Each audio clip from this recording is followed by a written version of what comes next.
forms of suffering basically spring from our inability to allow things. Seemingly, it springs from our inability to accept things the way they are.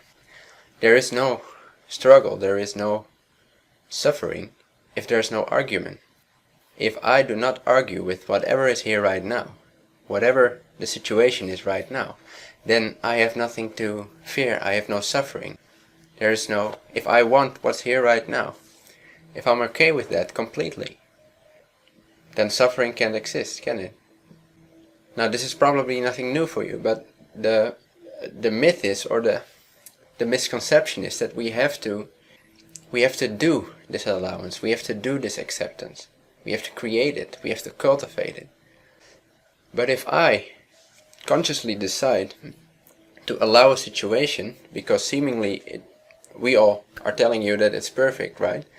So if it's perfect, then I have to allow everything and then it will be perfect.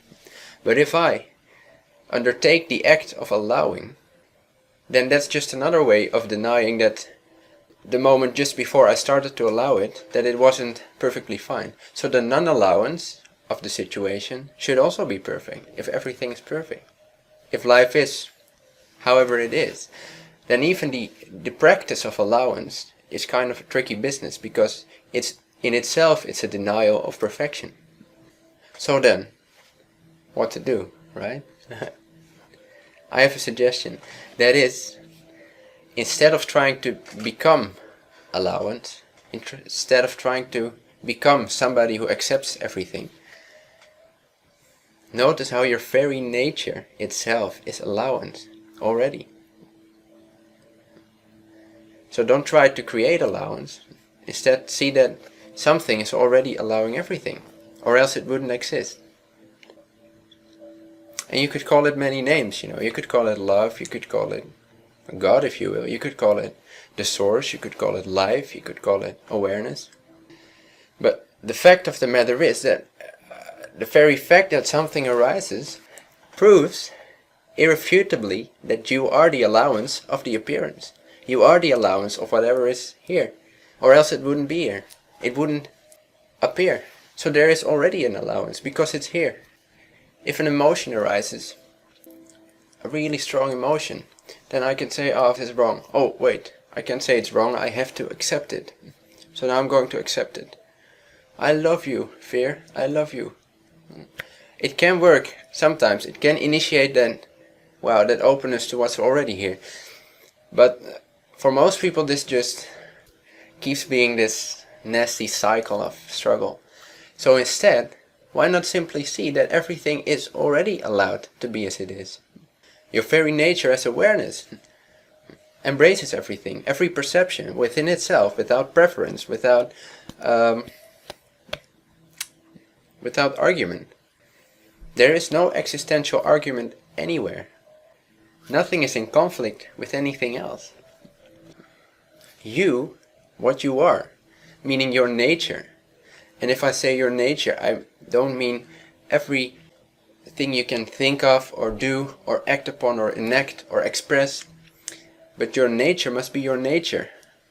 Your nature, meaning whatever you do or don't do, your nature is your nature. It's unchangeable. So it's simply here.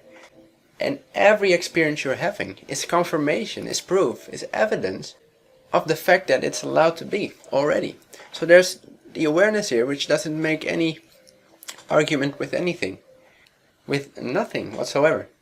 So even when you don't feel, when you don't have the feeling of I'm allowing everything to be as it is, but if the feeling is total conflict, then simply notice that something apparently allows this to be, because it's here.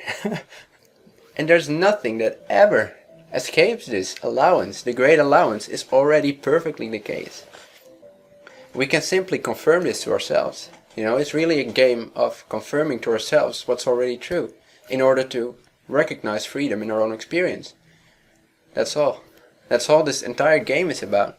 It's about seeing what's already allowing, seeing what's already perfect with everything as it is. And that doesn't mean that changes cannot be made. In fact, they will be made much more efficiently and much more authoritatively than before, but they will spring from this love, because if you know if you recognize again and again that you are this love which already allows everything, apparently because everything is allowed, everything is here as it is, and this great allowance that you are, in which the world moves through your allowance of it, then you recognize that awareness is not just awareness, it's not a witness, it's not an observer, it's love.